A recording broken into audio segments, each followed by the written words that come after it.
El aroma de las flores de cempasúchil llenaba mi pequeña cocina, un sol anaranjado y nostálgico en medio de la tarde gris. Con dedos que la artritis había comenzado a torcer, arreglaba con devoción cada tallo en el jarrón de cristal. Eran para Mateo.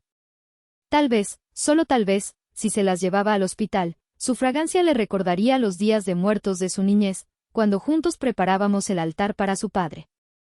Los doctores habían dicho que estaba estable, que la operación había sido un éxito, que solo necesitaba tiempo.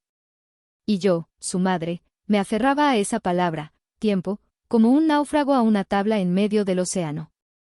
El timbre del teléfono rasgó el silencio, un sonido agudo y violento que me hizo dar un respingo. Dejé un tallo a medio colocar y sequé mis manos en el delantal. «¿Bueno?», dije, con la voz un poco temblorosa por la esperanza.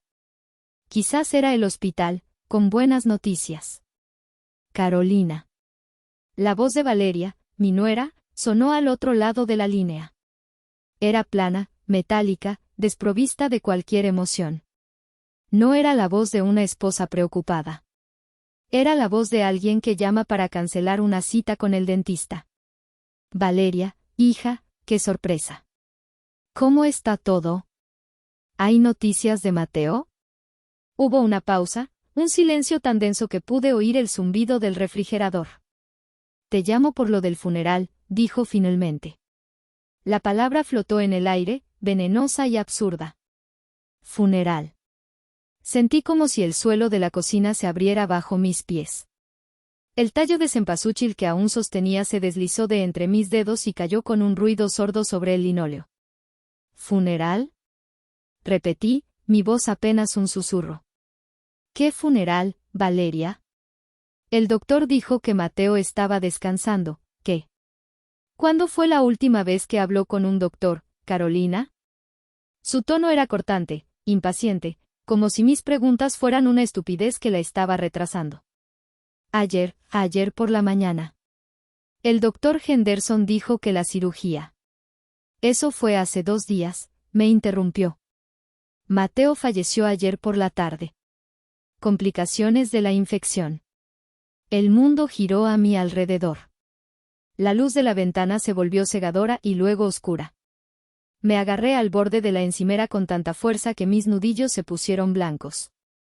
No. No podía ser. Mi Mateo, mi niño, mi único hijo. ¿Por qué? Logré articular, las lágrimas quemándome los ojos, la garganta cerrada por un nudo de angustia. ¿Por qué no me llamaste? ¿Por qué nadie me avisó? Intenté llamarla, respondió, y en su voz no había ni una pizca de consuelo. Ni un gramo de compasión por una madre que acababa de enterarse de que su mundo se había hecho añicos. No contestó.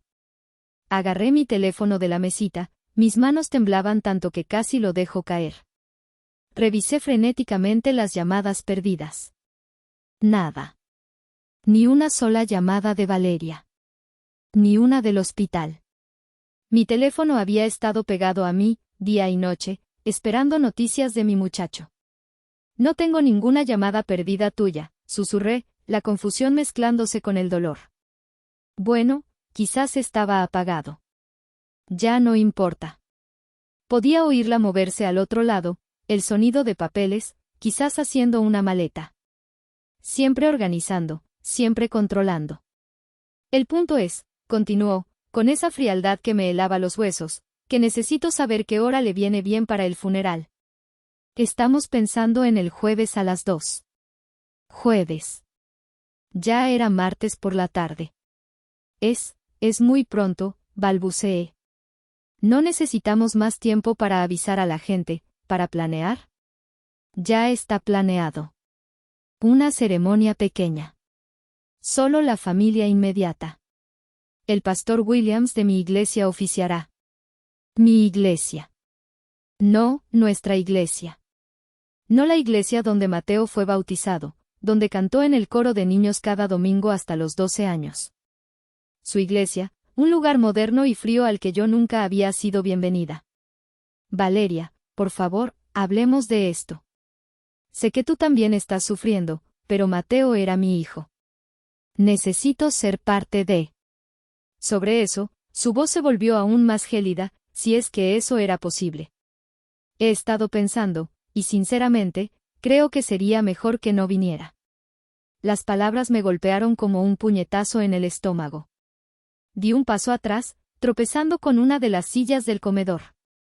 El dolor en mi cadera fue agudo, pero nada comparado con el dolor que desgarraba mi alma. ¿Qué acabas de decir? Me ha oído. Sería demasiado emotivo, demasiado complicado. Mateo no habría querido una escena en su funeral. Una escena. Como si el llanto de una madre por su único hijo fuera una escena. Como si mi presencia en el funeral de mi propio hijo fuera algo inapropiado. No puedes estar hablando en serio, Valeria. Es mi hijo. Mi único hijo. Era mi esposo, replicó. Y francamente, Carolina, ¿dónde ha estado los últimos 5 años? Apenas llamaba, apenas visitaba. No finja ahora que eran cercanos. Cada palabra era un cuchillo afilado, porque contenía la dosis justa de verdad para herir profundamente. Era cierto, no había llamado tanto como debía. No había visitado tan a menudo como quería. Pero cada vez que lo intentaba, cada maldita vez, Valeria encontraba una excusa. Lo intenté, susurré, la voz rota. Cada vez que planeaba una visita, surgía algo. Decías que estaba cansado, que teníais planes. Exacto. Lo intentó. No es lo mismo que estar. Pensé en todos los cumpleaños en los que mis llamadas no fueron respondidas, en las invitaciones de Navidad retiradas en el último momento. Espera, dije de repente, un pensamiento horrible cruzando mi mente.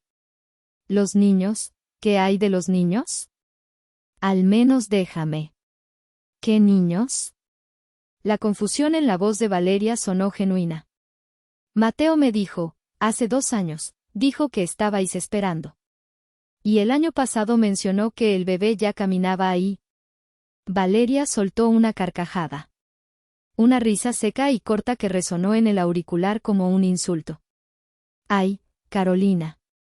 Nunca tuvimos hijos. No sé qué le contaría a Mateo, pero decidimos no tenerlos hace años. Mi carrera, sus problemas de salud. Éramos felices nosotros 2 solos. Las mentiras. Las elaboradas historias que mi hijo me había contado. Las fotos que me había enseñado y que debían ser de los hijos de otras personas. ¿Por qué mentir sobre algo así? No entiendo, murmuré. Mire, Carolina, no tengo tiempo para esto. Tengo un funeral que finalizar. El servicio es el jueves a las 2 en la funeraria Peterson. Si de verdad insiste en venir, está bien, pero compórtese, ¿de acuerdo? Esto no se trata de usted. Colgó antes de que pudiera responder. Me quedé allí, sosteniendo el teléfono muerto, con la mirada perdida en la flor de cempasúchil caída en el suelo. Mi hijo estaba muerto. Y su esposa, la mujer que me lo había arrebatado en vida, ahora intentaba arrebatármelo también en la muerte. Pero entonces, una nueva y terrible certeza se apoderó de mí.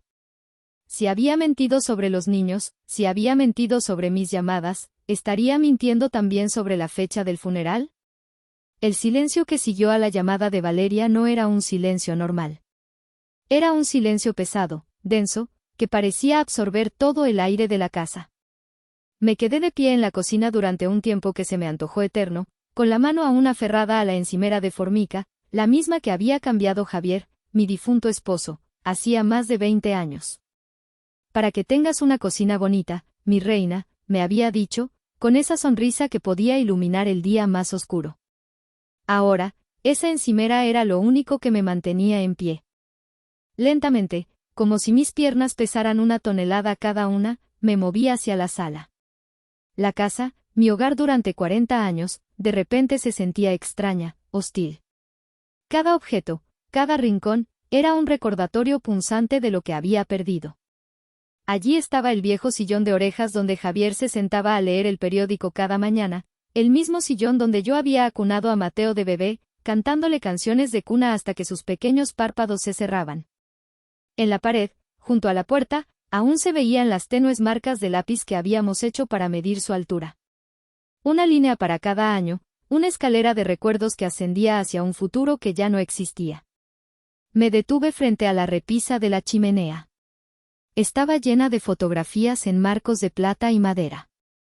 Mateo a los 5 años, con la cara manchada de pastel de chocolate en su cumpleaños. Mateo a los 12, con su primer uniforme de fútbol, tan orgulloso que parecía que el pecho se le iba a salir de la camiseta. Mateo a los 18, en su graduación de la preparatoria, con el birrete torcido y su brazo rodeando mis hombros, su sonrisa tan brillante como el sol de mediodía. Éramos un equipo entonces.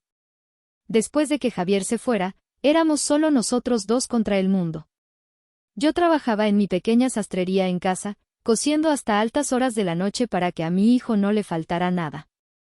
Y él, a cambio, me llenaba la vida de risas, de abrazos inesperados y de la certeza de que yo era la persona más importante de su universo. ¿Cuándo había cambiado todo eso? La pregunta era una espina clavada en mi corazón. No fue de la noche a la mañana.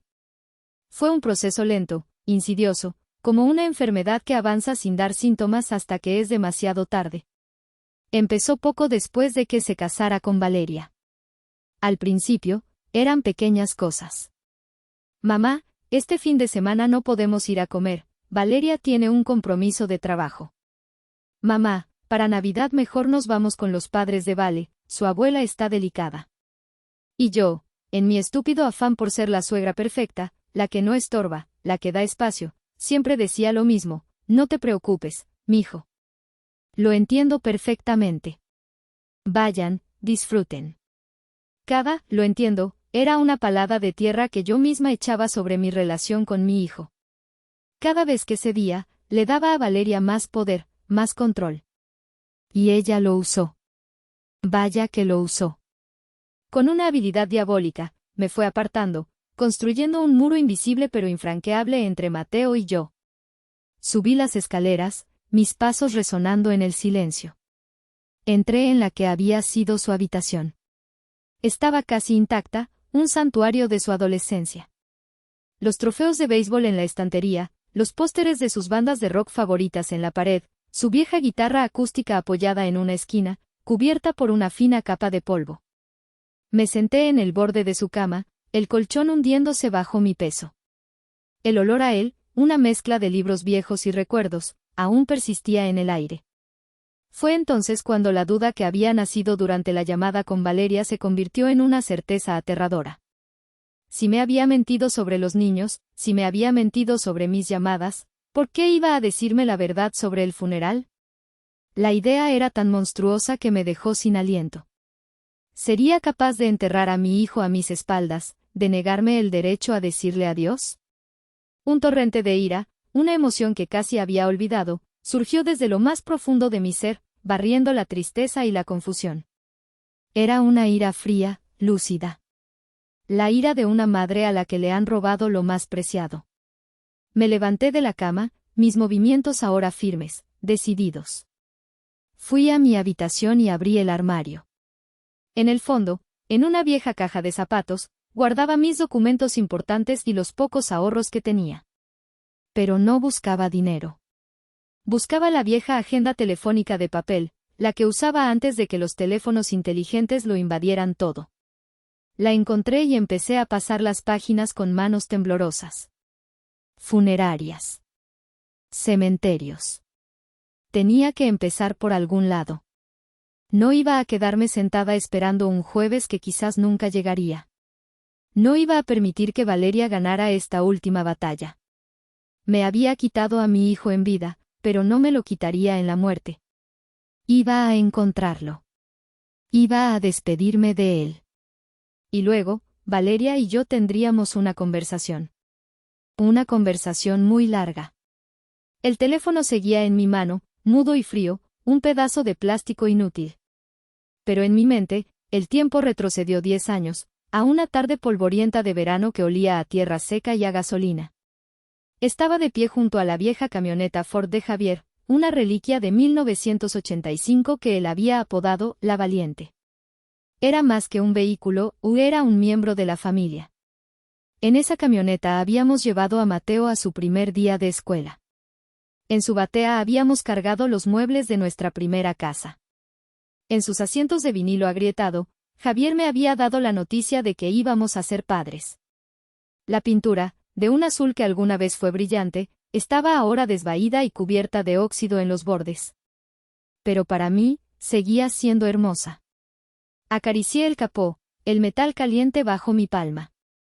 Mateo, con 20 años y el futuro brillando en sus ojos, estaba de pie a mi lado, con la mirada clavada en el suelo. «Mamá, no tienes que hacer esto», dijo, su voz cargada de culpa. «Puedo pedir un préstamo. O trabajar medio tiempo. Hay otras opciones». «No», respondí, mi voz más firme de lo que me sentía. «No hay otras opciones. La matrícula de la Facultad de Ingeniería no se paga sola, y no voy a permitir que empieces tu carrera ahogado en deudas. Tu padre habría querido esto». Él levantó la vista, sus ojos, los mismos ojos color miel de Javier, llenos de lágrimas contenidas. «Pero es la valiente. Es el recuerdo de papá». «Tu padre está aquí», dije, llevándome una mano al corazón. Y aquí, le toqué la frente con la punta de mis dedos. «No en un montón de fierros. El mejor recuerdo que puedes darle a tu padre es convertirte en el hombre que él soñaba que serías. Un ingeniero. Un hombre de bien». Un hombre corpulento con un bigote espeso y manos manchadas de grasa se acercó a nosotros. Era el comprador, el dueño de un taller mecánico del pueblo. Le echó un vistazo a la camioneta, dio una patada a una de las llantas y asintió. 200,000 pesos, dijo, como si estuviera hablando del precio de un saco de papas. Era una miseria. Sabía que valía más, al menos para mí. Pero era exactamente la cantidad que nos faltaba para la inscripción y el primer semestre. Asentí, tragando saliva para deshacer el nudo en mi garganta. Trato hecho. Vi cómo el hombre contaba los billetes, cómo se los entregaba a Mateo. Vi la expresión de mi hijo, una mezcla de gratitud y profundo dolor. Y luego vi cómo el hombre se subía a la valiente, cómo giraba la llave y el motor tosía antes de cobrar vida con un rugido familiar. Se alejó por el camino de tierra, levantando una nube de polvo que se tragó el color azul desvaído, borrando mi pasado, llevándose un pedazo de mi corazón. Mateo se acercó y me abrazó con fuerza. Sentí sus hombros sacudirse. «Te lo juro, mamá», susurró contra mi pelo. «Te juro que un día te compraré una camioneta nueva. La mejor que haya. Y te llevaré a donde quieras». «Ya me has dado el mejor viaje de mi vida, mijo», le respondí, acariciando su espalda. «El de ser tu madre». Esa noche, cuando conté el dinero sobre la mesa de la cocina, no sentí tristeza. Sentí orgullo. El sacrificio era el lenguaje del amor de una madre, y yo hablaba ese idioma con fluidez. Cada billete arrugado era un ladrillo en el futuro de mi hijo. Cada renuncia era una inversión en sus sueños. Ahora, sentada en el silencio de esa misma cocina, el recuerdo de esa tarde me quemaba. ¿Qué había pasado con ese muchacho que lloró por una camioneta vieja? ¿En qué momento se había desconectado de la madre que vendió sus recuerdos para construirle un porvenir? La respuesta era dolorosamente clara: Valeria. Ella no entendía de sacrificios. Ella solo entendía de posesiones. Y para ella, Mateo era eso, una posesión que no estaba dispuesta a compartir. Ni siquiera con la mujer que le había dado la vida. La venta de la valiente no había sido un sacrificio en vano, me dije. Había convertido a Mateo en ingeniero. Le había dado las herramientas para tener una buena vida, para acumular un patrimonio. Un patrimonio que, irónicamente, ahora podría convertirse en el arma de mi justicia. La memoria es una casa con muchas habitaciones. Algunas están llenas de luz y risas, otras son oscuras y polvorientas. Mientras el silencio de mi hogar me envolvía, abrí la puerta de otra de esas habitaciones, una que guardaba un recuerdo agridulce. Fue hace unos 7 años. Mateo y Valeria llevaban apenas uno de casados y vivían en un pequeño apartamento de alquiler que se les había quedado chico. Soñaban con una casa propia. una de esas casitas nuevas con un pequeño jardín al frente, en un fraccionamiento a las afueras de la ciudad. Habían encontrado la perfecta, pero el enganche era un obstáculo tan alto como el Popocatépetl. Mateo me lo contó durante una de nuestras comidas de domingo, que en ese entonces todavía eran sagradas. Es imposible, mamá, dijo, revolviendo el mole en su plato con desánimo. Para cuando juntemos el dinero, las casas habrán subido el doble. Valeria, sentada a su lado, asentía con una expresión de tristeza perfectamente estudiada. En esa época, todavía se esforzaba por ser la nuera encantadora. Carolina, usted no sabe las ganas que tengo de tener un hogar de verdad, dijo, con su voz melosa. Un lugar donde recibirla como se merece, donde quizás, algún día, puedan correr sus nietos. La palabra, nietos, fue el cebo perfecto, y yo lo mordí sin dudarlo. Esa noche no pude dormir. Di vueltas en la cama, pensando en mi hijo, en su sueño de tener un techo propio, en la posibilidad de mecer a un nieto en mis brazos. A la mañana siguiente, tomé una decisión. Fui al banco y retiré los ahorros de toda mi vida. No era una fortuna, pero era el dinero que Javier y yo habíamos guardado con tanto esfuerzo, pensando en una vejez tranquila. Además, desempolvé mi vieja máquina de coser Singer y puse un letrero en la ventana de mi sastrería: se aceptan composturas urgentes y trabajos de alta costura. Durante los siguientes 6 meses, mi vida fue un torbellino de hilos, telas y patrones. Acepté todos los trabajos que me llegaron: vestidos de quinceañera, trajes de primera comunión, ajustes de última hora para bodas. Mis dedos se acalambraban y mis ojos se enrojecían por forzar la vista bajo la luz amarillenta de la lámpara hasta la madrugada. Mi hermana Catalina venía a verme y me regañaba. Te vas a matar trabajando, Carolina. Ellos son jóvenes, que se esfuercen. No es tu responsabilidad. Es mi hijo, Catalina, le respondía yo, sin levantar la vista de la tela. Y su felicidad es mi responsabilidad. Finalmente, junté la cantidad necesaria. Metí los fajos de billetes en un sobre grande de Manila y los invité a comer. Cuando le entregué el sobre a Mateo, sus ojos se abrieron como platos. Mamá, esto es demasiado. No podemos aceptarlo. Pero Valeria fue más rápida.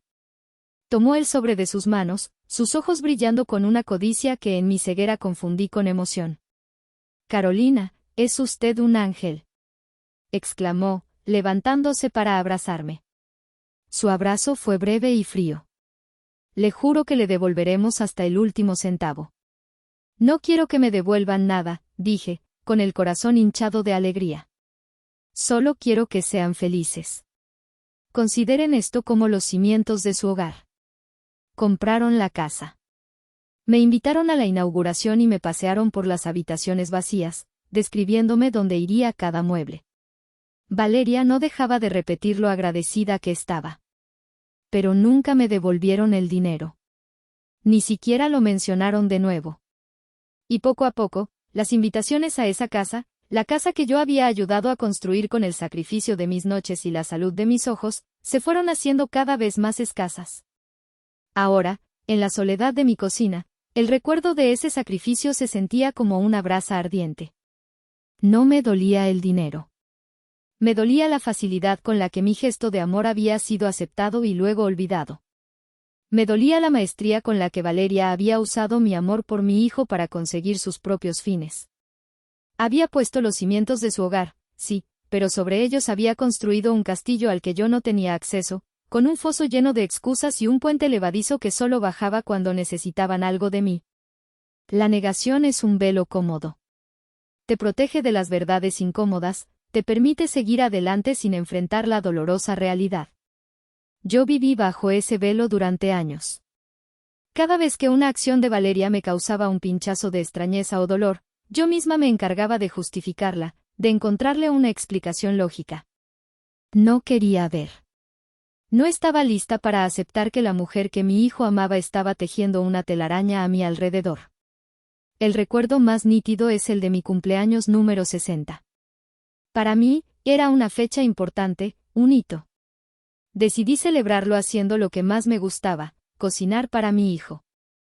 Pasé 2 días enteros preparando su platillo favorito, el mole poblano, siguiendo la receta de mi abuela que se había transmitido de generación en generación. La casa olía a chiles tostados, a chocolate y a canela. Olía a fiesta, a familia. Los había invitado a comer el domingo.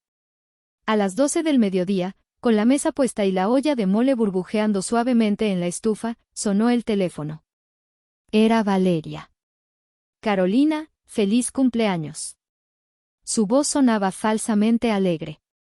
Qué pena tener que llamarla para esto, pero nos va a ser imposible ir. ¿Pasó algo, hija? ¿Mateo está bien? Pregunté, mi corazón encogiéndose. Oh, sí, él está perfecto. Lo que pasa es que unos amigos míos de la universidad, que viven en Guadalajara, aparecieron de sorpresa. Están en la ciudad solo por hoy. Usted entiende, ¿verdad? No los vemos hace años. Claro que entendía. O más bien, me obligué a entender. No te preocupes, Valeria. Vayan, disfruten con sus amigos. Ya celebraremos otro día. Gracias por ser tan comprensiva. Exclamó, aliviada. Le guardamos un pedazo de pastel. Que tenga un día maravilloso. Colgó. Me quedé mirando la mesa puesta para 3, las servilletas de tela dobladas con esmero, la olla de mole que podría haber alimentado a un regimiento.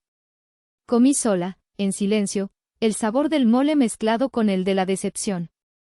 Esa tarde, mi hermana Catalina pasó a verme con un pequeño pastel y un regalo. Le conté lo que había pasado.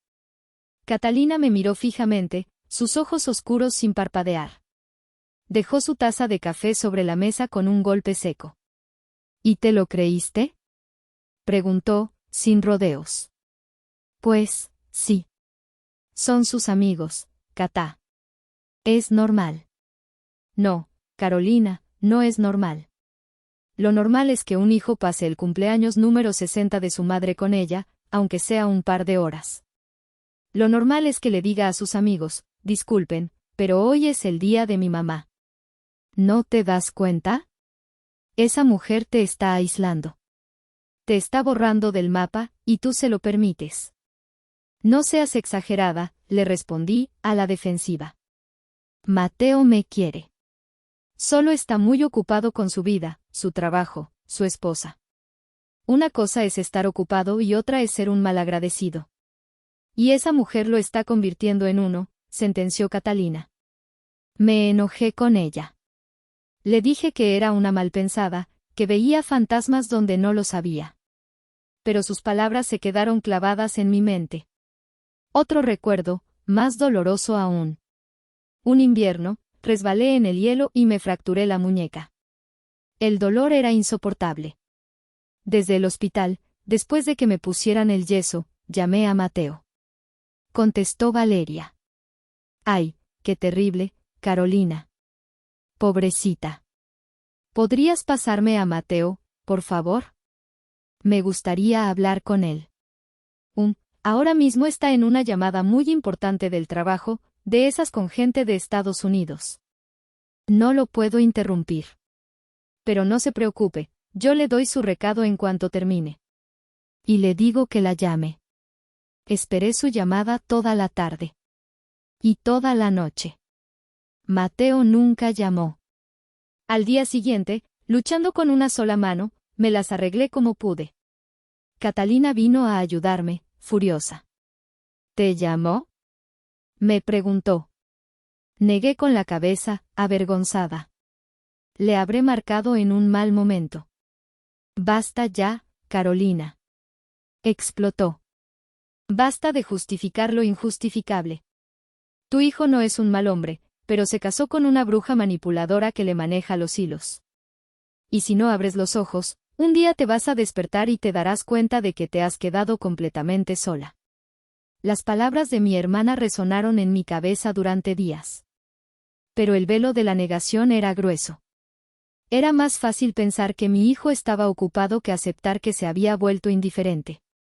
Era más cómodo culpar a las circunstancias que a la mujer que él había elegido. Ahora, en el presente desgarrador, con la noticia de su muerte aún fresca, las palabras de Catalina regresaban con la fuerza de una profecía cumplida. Me había despertado. Y estaba completamente sola. La primera luz del alba se filtró por la ventana de la cocina, tiñendo el mundo de un gris pálido y desolador. No había dormido. La noche había sido un largo túnel de recuerdos dolorosos y una creciente sensación de urgencia. La tristeza seguía ahí, una bestia agazapada en mi pecho, pero ahora estaba acompañada de una determinación fría como el acero. No podía quedarme de brazos cruzados, esperando un funeral que probablemente era una farsa. Con la vieja agenda telefónica abierta sobre la mesa, empecé mi macabra tarea. La primera llamada fue a la funeraria Peterson, la que Valeria había mencionado. Me atendió una mujer con voz cansina, como si estuviera recitando un guión. Funeraria Peterson, habla Margarita. ¿En qué puedo servirle? Buenos días, dije, tratando de que mi voz sonara firme. Llamo para pedir información sobre el servicio del señor Mateo Ramírez. Hubo un silencio al otro lado, el sonido de un teclado. Ah, sí. El señor Ramírez. El servicio fue ayer por la mañana, señora.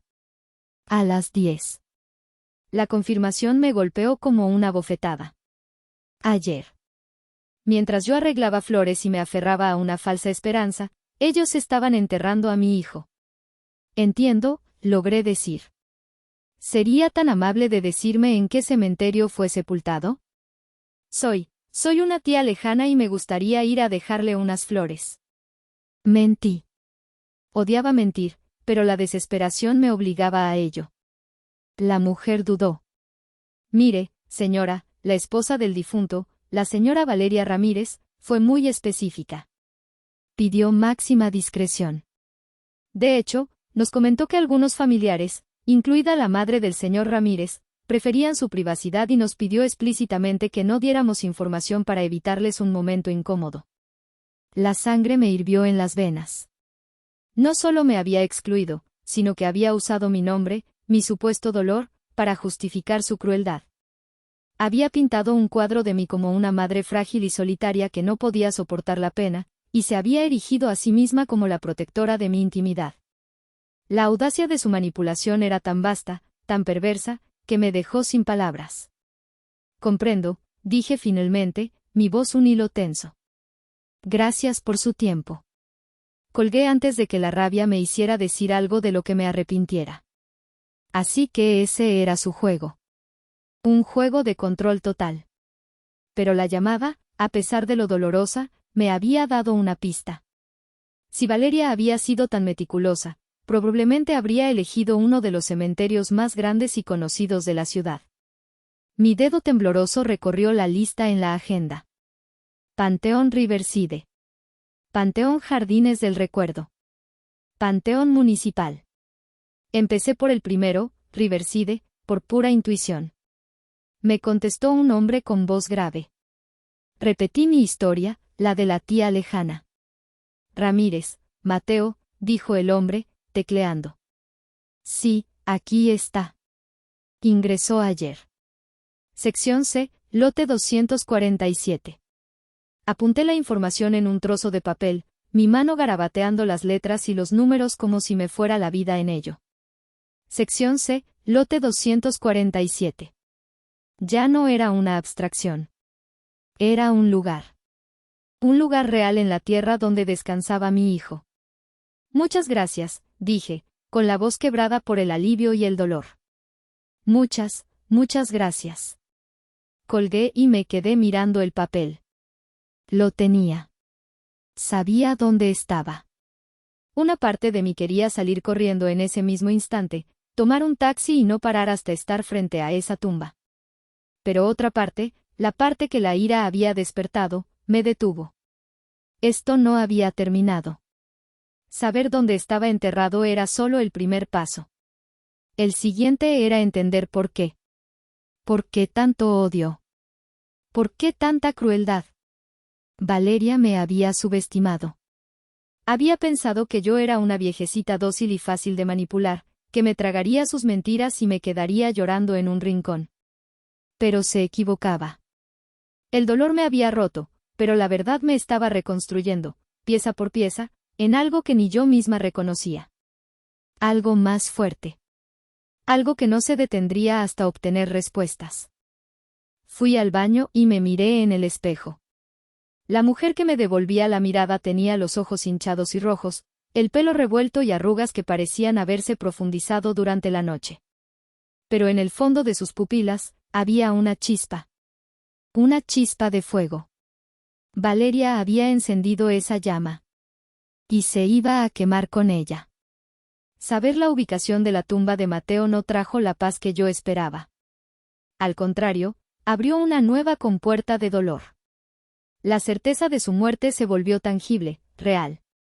Ya no era una noticia horrible recibida por teléfono, o era una dirección, un lote de tierra fría esperándome. Pasé el resto del día en una especie de limbo, deambulando por la casa como un fantasma. Quería ir, pero mis piernas no me respondían. El miedo a enfrentarme a esa lápida, a la prueba final e irrefutable de mi pérdida, me paralizaba. Me senté en el sillón de la sala y me quedé mirando la pared durante horas. Mi mente era un torbellino de ¿y si? ¿Y si yo hubiera sido más insistente? ¿Y si hubiera confrontado a Valeria desde el principio? ¿Y si hubiera ido a su casa sin avisar más a menudo? La culpa, ese veneno lento, comenzó a filtrarse en mis venas. Fue en ese estado de desolación que me encontró mi hermana Catalina por la tarde. Entró usando su propia llave, como siempre hacía, cargando una bolsa con pan dulce y fruta. «Carolina», exclamó al verme, dejando la bolsa sobre la mesa. «Dios mío, tienes una cara espantosa». «¿Qué ha pasado?» No pude hablar. Simplemente le extendí el trozo de papel donde había apuntado la dirección del cementerio. Ella lo leyó, frunció el ceño y luego me miró, sus ojos llenándose de una comprensión terrible. «No me digas que». Asentí, y fue como si ese simple gesto rompiera el dique que contenía mis lágrimas. Me eché a llorar, un llanto convulso, infantil, que venía desde lo más profundo de mi alma rota. Catalina se sentó a mi lado y me rodeó con sus brazos, dejándome llorar sobre su hombro. No dijo nada durante un largo rato, simplemente me acunó, como yo solía hacer con Mateo cuando era pequeño y se caía de la bicicleta. Cuando el llanto amainó, le conté todo. La llamada de Valeria, la mentira sobre el funeral, mi propia investigación telefónica. Catalina escuchaba, su rostro endureciéndose con cada palabra, sus nudillos blancos de apretar los puños. «Esa maldita víbora», siseó cuando terminé. «Te juro, Carolina, que si la tuviera enfrente ahora mismo, no respondo». Me sequé las lágrimas con el dorso de la mano. «Quizás la culpa es mía, Catalina», dije, mi voz apenas un susurro. Era un pensamiento que me había estado atormentando todo el día. Quizás soy muy anticuada, no me esforcé en entender su mundo, su vida moderna. Quizás yo misma lo alejé sin querer, con mis llamadas, con mis ganas de verlo siempre, quizás fui una carga. Catalina se apartó bruscamente y me tomó por los hombros, obligándome a mirarla. «No vuelvas a decir esa tontería en tu vida, Carolina Ramírez». «¿Me oyes?» «Nunca». Su voz era feroz, protectora. «Tú no fuiste una carga. Tú fuiste su ancla, su refugio, la única persona que lo amó sin condiciones. Sacrificaste todo por él. ¿Crees que eso es ser una carga?» «No. Eso es ser una madre. Una madre de verdad». Sus palabras eran un bálsamo y un latigazo al mismo tiempo. «La única culpable aquí», continuó, su voz temblando de rabia, «es esa mujer egoísta y manipuladora. Vio el amor tan grande que se tenían y le dio envidia, le dio miedo. Y en lugar de tratar de formar parte de él, decidió destruirlo. No vamos a permitir que se salga con la suya». «¿Pero qué podemos hacer, Cata? Él ya no está». «Podemos hacer justicia», dijo, sus ojos brillando con una luz decidida. «Por Mateo. Y por ti. Mañana, a primera hora, iremos a ese cementerio. Juntas. Y después, vamos a averiguar qué demonios está pasando». Esa mujer no se va a reír de nosotras. La determinación de mi hermana fue como una transfusión de sangre. Su fuerza se convirtió en mi fuerza. Ya no estaba sola. Tenía a Catalina. Y juntas, éramos más fuertes de lo que Valeria jamás podría imaginar.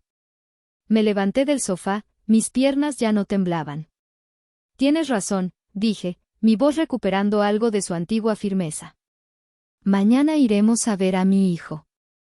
Y después, que Dios se apiade de Valeria, porque yo no lo haré. Pasé una semana entera visitando la tumba de Mateo cada mañana. Catalina me llevaba en su coche destartalado, esperaba pacientemente mientras yo limpiaba la lápida provisional, le hablaba a mi hijo en susurros y le dejaba una flor de cempasúchil fresca. Esos momentos eran mi único consuelo, un ritual sagrado que me conectaba con él. Pero cada tarde, al regresar a mi casa vacía, la rabia volvía a crecer. La pregunta, ¿por qué?, seguía sin respuesta, un eco constante en el silencio. El martes siguiente, exactamente una semana después de la llamada que había destrozado mi vida, estaba en la cocina intentando comer un poco de sopa que Catalina me había preparado. No tenía apetito, pero me obligaba a tragar cada cucharada. Fue entonces cuando el teléfono sonó. El mismo sonido agudo que ahora asociaba con el desastre. Por un instante, pensé en no contestar. Pero algo me impulsó a hacerlo. Bueno, ¿qué demonios le está haciendo a mi vida? La voz de Valeria explotó en mi oído, un grito agudo, histérico, irreconocible. No era la mujer fría y controladora de la semana anterior. Era un animal acorralado. Tuve que apartar el auricular de mi oreja. Valeria, cálmate. No sé de qué me estás hablando, dije, mi corazón empezando a latir con fuerza. Una extraña mezcla de miedo y satisfacción me recorrió. No se haga la tonta conmigo, Carolina. Sé perfectamente lo que está haciendo. Los abogados, la investigación. Quiero que se detenga ahora mismo. La confusión era genuina. ¿Abogados? ¿Investigación? No he contactado a ningún abogado, Valeria. Los únicos teléfonos que he usado han sido para encontrar la tumba de mi hijo, ya que tú te negaste a decírmelo. Mentira. Chilló. El abogado de Mateo me llamó esta mañana. El licenciado Harwell. Dice que hay un problema con el testamento, una complicación. Quiere que vaya a su oficina mañana con todos nuestros papeles. Los del matrimonio, las cuentas bancarias, todo. Testamento. La palabra resonó en mi cabeza. Por supuesto, Mateo debía tener un testamento. Pero yo estaba tan sumida en mi dolor que ni siquiera había pensado en asuntos tan terrenales. ¿Y por qué me involucraría a mí? Sigo sin entender qué tengo que ver yo en todo esto, dije, con una calma que me sorprendió a mí misma. Deje de mentir. Su voz se quebró, y por primera vez, escuché el miedo puro en ella. Usted debió contactarlos. Usted debió impugnar algo, reclamar algo. No lo sé. Un pensamiento audaz, casi increíble, comenzó a formarse en mi mente. ¿Y si no era yo la que había iniciado esto? ¿Y si había sido Mateo? Valeria, dije, mi voz ahora firme y clara.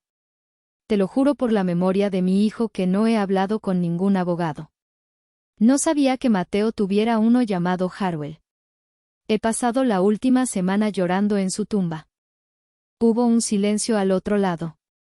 Un silencio cargado de cálculos y pánico. Podía casi oír los engranajes de su mente girando a toda velocidad, tratando de entender lo que estaba pasando. Escuche, Carolina, dijo finalmente, su tono cambiando de la histeria a una urgencia desesperada. Creo que tenemos que hablar. En persona.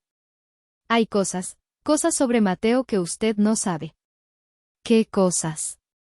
Pregunté, mi curiosidad ahora completamente despierta. No por teléfono.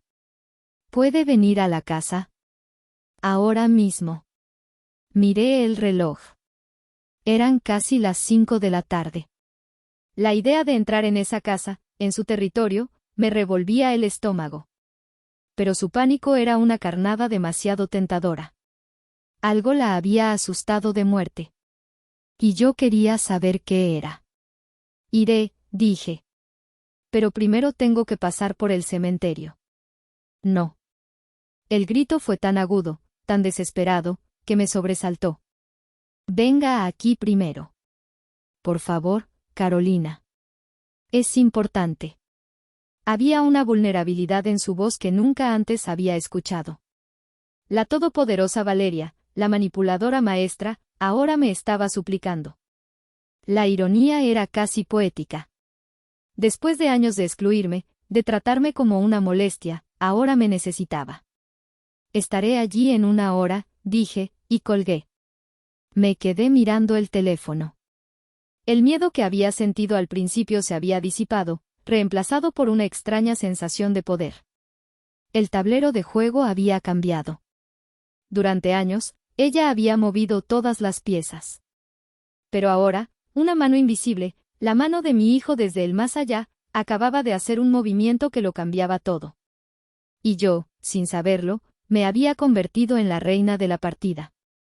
Conducir hasta la casa de Valeria fue un acto de voluntad. Cada fibra de mi ser se resistía a cruzar el umbral de ese lugar que, para mí, representaba años de exclusión y dolor. Pero la desesperación en su voz era un imán más fuerte que mi reticencia. Catalina se ofreció a acompañarme, a esperarme en el coche, por si esa bruja intentaba algo, pero me negué. Esto era algo que tenía que enfrentar sola. Antes de ir a su casa, sin embargo, hice una parada. Fui a la oficina de correos y busqué en el directorio telefónico. Harwell, David. Abogado y notario público. La dirección estaba en el centro, en un edificio de oficinas de aspecto serio. Apunté el número y la dirección. No iba a ir a ciegas a la guarida del lobo. Cuando llegué a la casa, el sol de la tarde teñía de naranja el césped perfectamente cortado. Era la imagen de la perfección suburbana, una fachada impecable que ocultaba la podredumbre interior. Toqué el timbre y esperé, mi corazón martilleando contra mis costillas. Valeria abrió la puerta. La mujer que me recibió no se parecía en nada a la que yo conocía. Su cabello, siempre impecable, estaba recogido en una coleta desordenada. Su rostro estaba pálido y demacrado, con ojeras oscuras bajo los ojos. Llevaba una sudadera arrugada y pantalones de chándal. Parecía que no había dormido en días. Pase, dijo, su voz un murmullo ronco. Entré en la sala. El orden maníaco que siempre reinaba en esa casa había desaparecido. Sobre la mesa de centro y el sofá había montones de papeles, estados de cuenta bancarios, pólizas de seguros, documentos legales. Era el caos de una vida que se desmoronaba. ¿Quiere un café?, ofreció, caminando hacia la cocina con pasos vacilantes. No, gracias. Quiero que me digas qué está pasando, Valeria. Ella se detuvo, de espaldas a mí. Sus hombros se hundieron. El abogado. Harwell, comenzó, su voz temblando. Dijo que Mateo cambió su testamento. Hace 3 meses. Me senté en el borde de uno de los sofás, tratando de procesar la información. Hace 3 meses. Justo cuando sus llamadas se habían vuelto aún más esporádicas, cuando mis intentos de verlo eran rechazados con excusas cada vez más endebles. ¿Y qué tiene que ver eso conmigo? Valeria se giró lentamente. Sus ojos estaban rojos e hinchados. Lo cambió todo, Carolina. Todo. El abogado no me dio detalles, pero su tono era tan frío. Me hizo preguntas extrañas. Me preguntó sobre nuestra relación, sobre la relación de Mateo con usted. Me preguntó por qué usted nunca nos visitaba. ¿Y qué le dijiste?, pregunté, mi voz peligrosamente tranquila. Le dije la verdad, mintió, pero sus ojos la traicionaron. Le dije que usted tenía su propia vida, que prefería su independencia. Que nosotros respetábamos su espacio. Una risa amarga escapó de mis labios. ¿Mi espacio? ¿O la jaula en la que me metiste? Valeria se estremeció. El abogado dijo algo más. Dijo que el testamento venía acompañado de un informe. Un informe que Mateo encargó. ¿Un informe? ¿Sobre qué? Ella desvió la mirada, incapaz de sostenerme los ojos.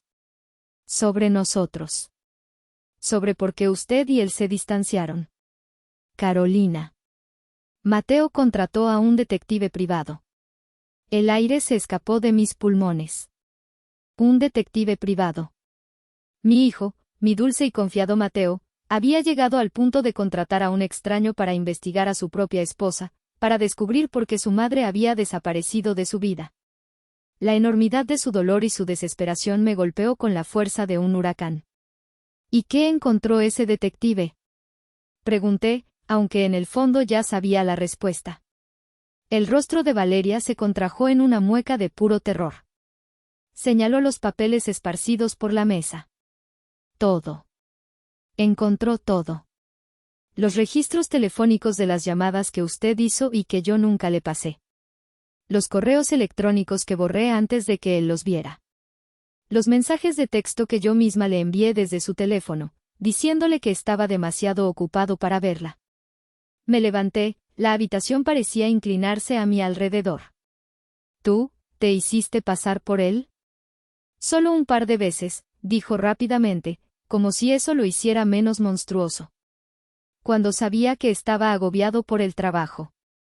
Lo estaba protegiendo. ¿Protegiéndolo? Mi voz se elevó, la ira finalmente rompiendo la superficie. ¿Protegiéndolo de su propia madre? ¿Del amor de la única persona en este mundo que habría muerto por él? Usted no lo entiende. Gritó, las lágrimas corriendo por sus mejillas. Cuando nos casamos, todo era, mamá esto, mamá aquello. Cada decisión tenía que ser consultada con usted. Me sentía como si estuviera casada con los dos. Así que decidiste borrarme del mapa. Quería ser la primera en su vida. Solo una vez. Sollozó, hundiéndose en el sofá. Y ahora él ya no está. Y parece que lo he perdido todo. Me quedé de pie, mirándola. La mujer que había orquestado mi soledad, que había envenenado mi relación con mi hijo, ahora se ahogaba en las consecuencias de sus propias mentiras. No sentí compasión. Solo un vacío helado. Necesito ver a ese abogado, dije, mi decisión tomada. Valeria levantó la vista, sus ojos suplicantes. Carolina, por favor. Dame su dirección y su número de teléfono. Miserablemente, buscó una tarjeta de presentación entre el desorden y me la tendió con mano temblorosa. David Harwell. Abogado y notario público. La misma que yo había encontrado. Tomé la tarjeta y me dirigí a la puerta. ¿Qué va a hacer?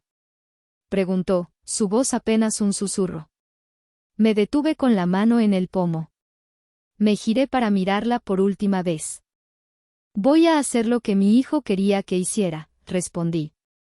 Voy a descubrir la verdad. Toda la verdad.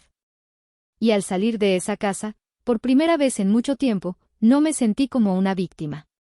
Me sentí como la ejecutora de la última voluntad de mi hijo. La oficina del licenciado David Harwell era un santuario de orden y silencio. Paredes forradas de libros de derecho con lomos de cuero, muebles de madera oscura que olían a cera y a tiempo, y una calma que contrastaba brutalmente con el caos de mi vida. El propio Harwell era un hombre de unos 50 años, con cabello canoso y unos ojos amables y penetrantes tras unas gafas de montura fina. Señora Ramírez, gracias por venir, dijo, indicándome una silla de cuero frente a su imponente escritorio. Lamento que nos conozcamos en estas circunstancias. Asentí, incapaz de hablar. Apreté mi bolso sobre mi regazo como si fuera un escudo. Su hijo, Mateo, era un hombre extraordinario, comenzó, abriendo un grueso expediente sobre la mesa. Y muy meticuloso. Lo que me pidió que hiciera, es inusual, pero sus instrucciones fueron muy claras. Sacó un sobre blanco, sellado, del expediente. Mi nombre, mamá, estaba escrito en la caligrafía familiar y redondeada de Mateo. Mi corazón dio un vuelco doloroso.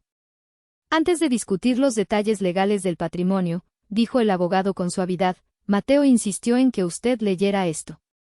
En privado. Me tendió el sobre.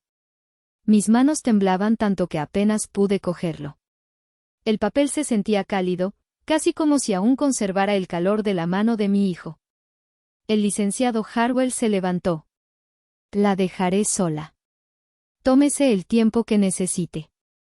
Salió de la oficina, cerrando la puerta suavemente tras de sí. Me quedé a solas con la carta, el último mensaje de mi hijo. Durante un largo minuto, solo pude mirarla, acariciar mi nombre escrito por su mano. Finalmente, con un suspiro tembloroso, rompí el sello. La carta estaba escrita a mano, en 4 páginas de papel rayado. Mamá. Si estás leyendo esto, significa que ya no estoy, y que David ha cumplido mis instrucciones.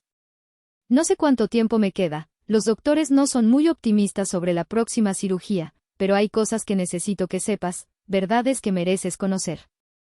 Hace 3 meses, contraté a un investigador privado. Lo hice porque algo dentro de mí no estaba bien. Desapareciste de mi vida tan gradualmente que casi no me di cuenta al principio. Era como ver el sol ponerse, un cambio lento, casi imperceptible, hasta que de repente todo está oscuro. Me di cuenta de que no habíamos tenido una conversación de verdad en más de un año. Cada vez que intentaba llamarte, Valeria me decía que estabas ocupada. Cada vez que sugería visitarte, tenía una excusa perfecta.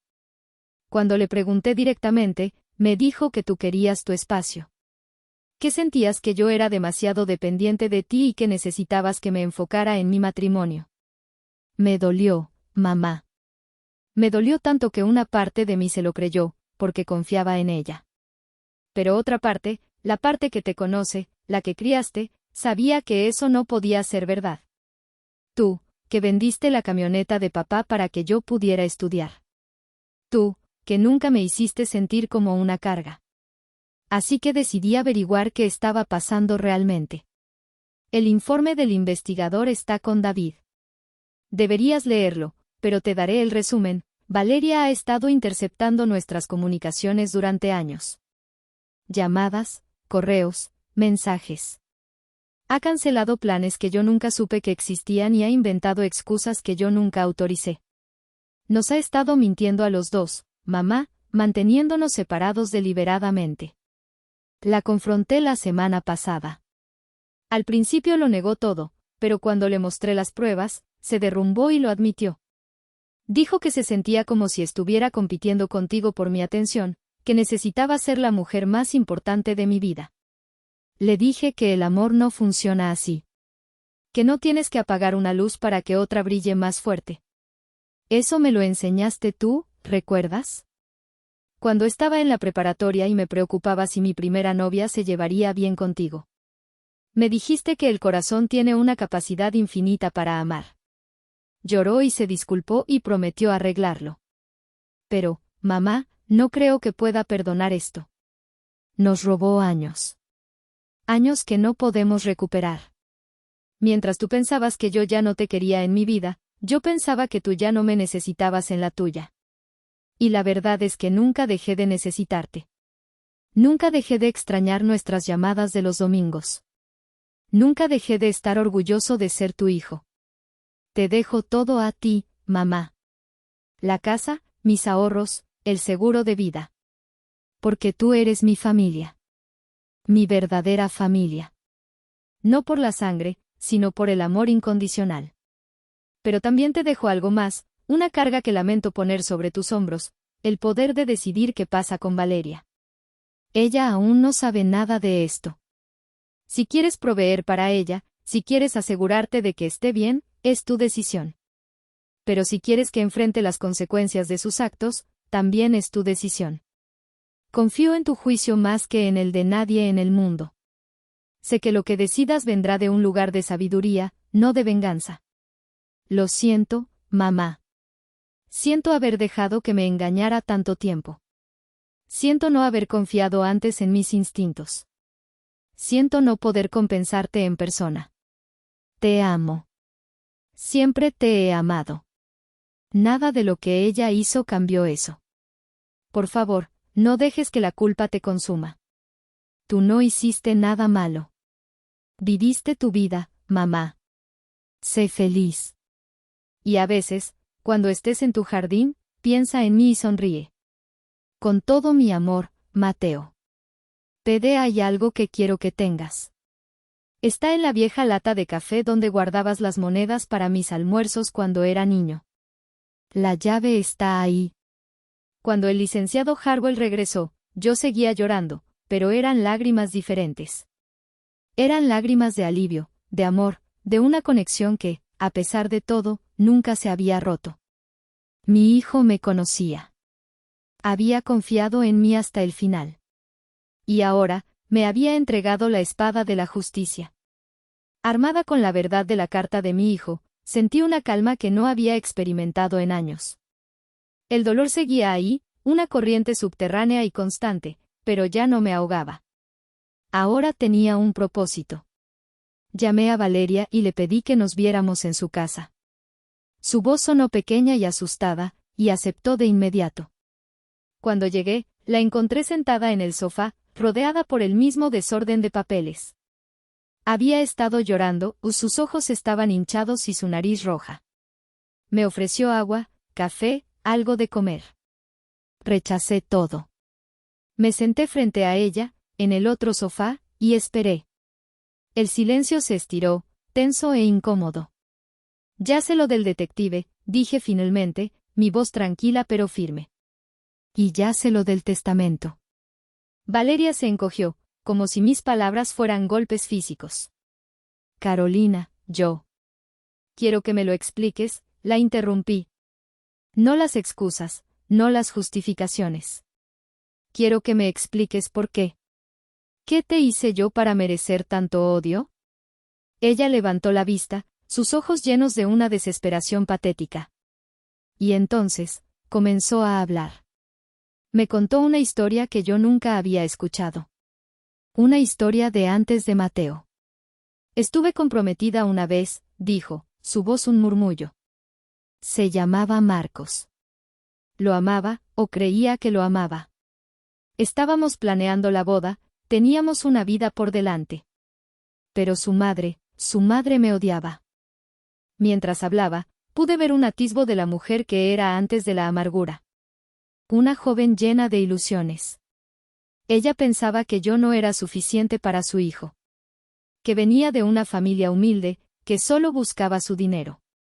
Hizo todo lo posible para separarnos.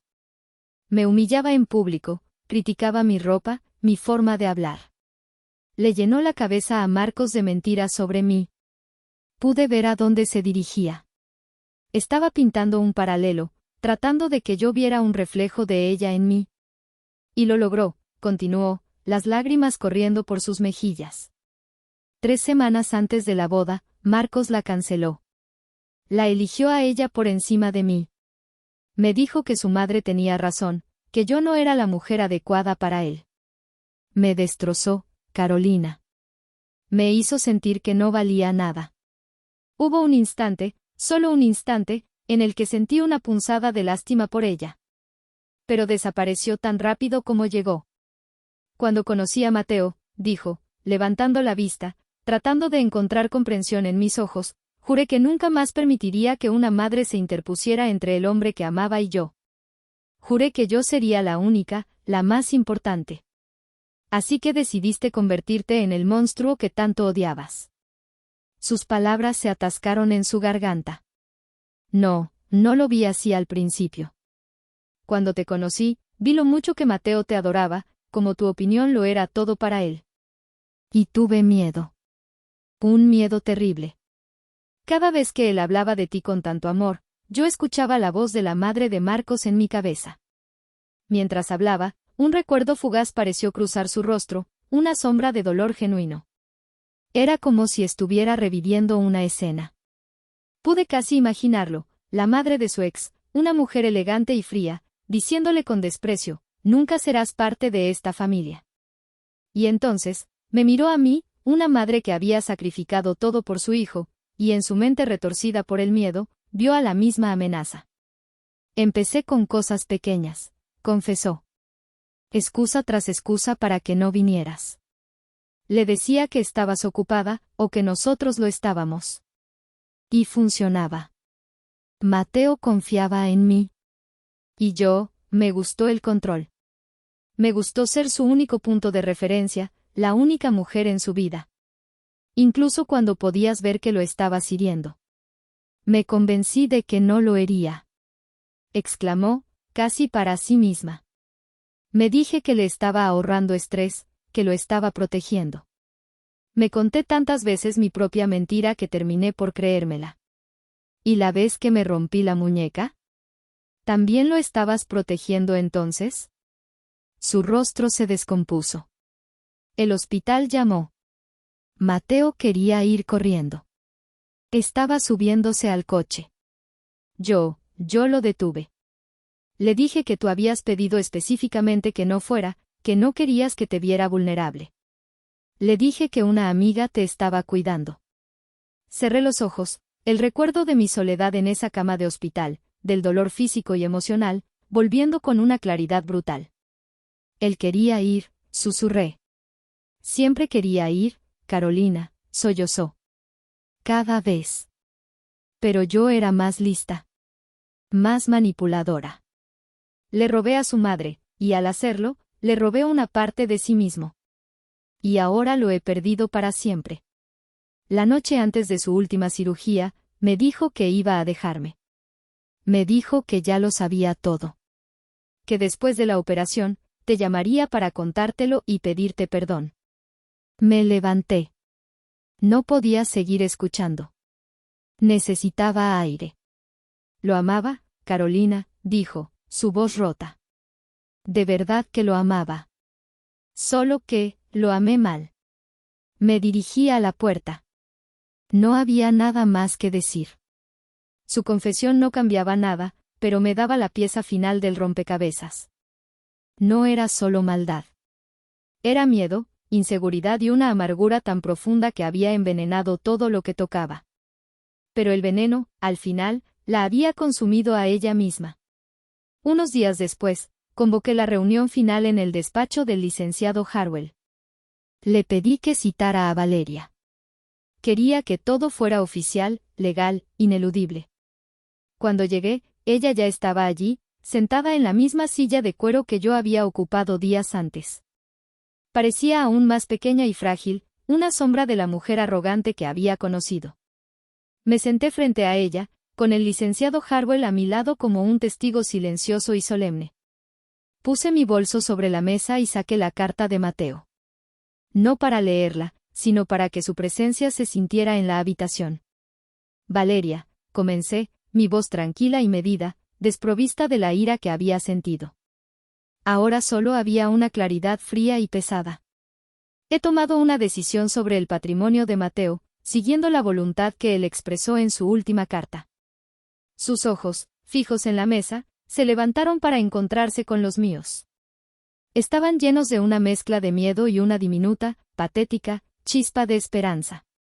Probablemente esperaba que la echara a la calle, pero una parte de ella aún debía anhelar un milagro. Mi hijo, a pesar de todo el daño que le hiciste, nunca dejó de amarte, dije, y vi cómo se estremecía al oír la palabra, daño. Y porque te amó, no te dejaré sin nada. No sería lo que él hubiera querido. Por lo tanto, la casa en la que viven, la casa que ayudé a comprar, es tuya. Valeria abrió la boca, un sonido ahogado escapó de sus labios. La sorpresa y el alivio inundaron su rostro. Pero yo no había terminado. Esa, continué, inclinándome ligeramente hacia adelante, es la misericordia de Mateo. Ahora viene su justicia. Su rostro palideció. El resto del patrimonio, que consiste en sus ahorros y una póliza de seguro de vida corporativa que asciende a casi $1.000.000, no será para ti. El color desapareció por completo de su cara. Entonces, ¿para quién? Será transferido en su totalidad a un fideicomiso para crear la Fundación Mateo Ramírez, anuncié, y sentí una oleada de poder al decir el nombre de mi hijo en voz alta, asociándolo no con la tragedia, sino con la esperanza. Una fundación dedicada a ayudar a familias, especialmente a abuelos y nietos, a mantener sus lazos a pesar de conflictos familiares, divorcios o manipulaciones. Ayudará a otros a no pasar por el infierno por el que tú nos hiciste pasar. Valeria me miraba fijamente, su mente luchando por procesar la magnitud de lo que estaba diciendo. Le estaba dando un techo, pero le estaba quitando el premio gordo, el dinero por el que probablemente había tejido toda su red de mentiras. Hay condiciones, añadió el licenciado Harwell, deslizando unos documentos sobre la mesa. Para que la transferencia de la propiedad de la casa sea efectiva, debe cumplir con ciertos requisitos. Tomé la palabra de nuevo. Primero, firmarás una confesión notariada, redactada por el licenciado Harwell, detallando cada una de tus acciones. Cómo interceptaste comunicaciones, cómo inventaste excusas, cómo nos aislaste deliberadamente. Ese documento quedará en custodia del abogado. No se hará público, a menos que alguna vez intentes contactarme de nuevo o difamar la memoria de mi hijo. Ella asintió, muda. Segundo, continué, te comprometerás a asistir a terapia psicológica con un profesional acreditado durante un mínimo de 1 año. Necesitas entender la raíz de tu miedo y tu necesidad de control, para que nunca vuelvas a destruir la vida de nadie de esta manera. Sus ojos se llenaron de lágrimas, pero asintió de nuevo. Y por último, dije, mi voz suavizándose por primera vez, quiero que entiendas lo que perdiste. No solo $1.000.000. Perdiste al hombre. El licenciado Harwell, siguiendo mis instrucciones previas, sacó una carpeta del expediente de Mateo. Era el informe del detective privado. Lo abrió en una página que yo había marcado. El investigador entrevistó a varios de los colegas de Mateo, dijo el abogado, con voz neutra. Todos coincidieron en que, en los últimos años, Mateo se había vuelto más retraído y triste. Uno de ellos testificó que Mateo le confesó una vez, extraño a mi mamá. Siento que hay un agujero en mi vida que nada puede llenar. Valeria soltó un sollozo ahogado, cubriéndose la cara con las manos. Le estaba dando un castigo, sí, pero también le estaba dando una oportunidad. La oportunidad de enfrentarse a sí misma, de sanar, de convertirse en una persona diferente. Era más de lo que merecía, pero era exactamente lo que mi hijo, con su corazón compasivo, habría querido. Era su legado, una justicia que no buscaba la aniquilación, sino la posibilidad de redención. Mientras Valeria lloraba en silencio, con los hombros sacudidos por sollozos ahogados, abrí mi bolso. Saqué de él un viejo álbum de fotos, uno con la cubierta de terciopelo azul gastado que había compilado a lo largo de los años. Lo deslicé sobre la pulida madera del escritorio hasta que quedó justo frente a ella. Ella levantó la vista, sus ojos enrojecidos y confundidos. El dinero es solo papel, Valeria, dije en voz baja. La casa son solo ladrillos. Esto es lo que realmente destruiste. Con un dedo tembloroso, abrí el álbum en la primera página. Había una foto de un Mateo de apenas 5 años, con la cara y las manos cubiertas de merengue de su pastel de cumpleaños, sonriéndole a la cámara con una alegría pura, sin filtros. Este es el niño al que le cantaba para que se durmiera, dije, mi voz cargada de recuerdos. El que creía que su mamá podía arreglar cualquier juguete roto y curar cualquier raspón con un beso. Le encantaba el pastel de chocolate. ¿Alguna vez te lo dijo? Valeria negó con la cabeza, sus lágrimas cayendo sobre la página plastificada. Pasé la página. Una foto de Mateo a los 12, con su uniforme de béisbol, sosteniendo un trofeo que era casi tan grande como él. Yo estaba a su lado, despeinada y sudorosa después de haber gritado durante todo el partido, pero con una sonrisa de oreja a oreja. Ese día, anotó el jonrón que les dio la victoria en el último minuto, recordé. Cuando llegó a casa, me dijo, lo hice por ti, mamá. Escuché tus gritos desde las gradas y me dieron fuerza.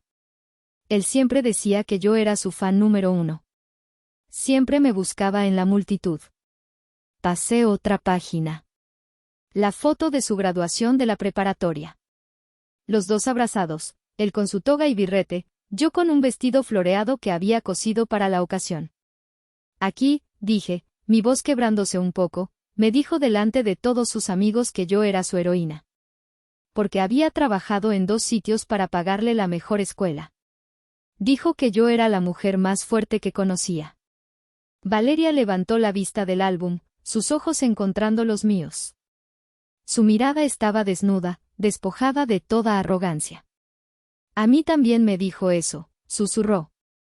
Después de que nos casamos. Dijo que admiraba mi fuerza, que había construido mi propia carrera, que sabía lo que quería. Entonces, ¿por qué no fue suficiente? Pregunté, no con ira, sino con una tristeza genuina. ¿Por qué mi fuerza tenía que ser una amenaza para la tuya? Ella no respondió. Simplemente volvió a bajar la vista al álbum. Seguí pasando las páginas, un desfile de momentos robados, viajes de campamento, navidades en casa de los abuelos, su primer coche viejo. Cada foto era una historia que él nunca pudo compartir con ella, porque cada historia me incluía a mí.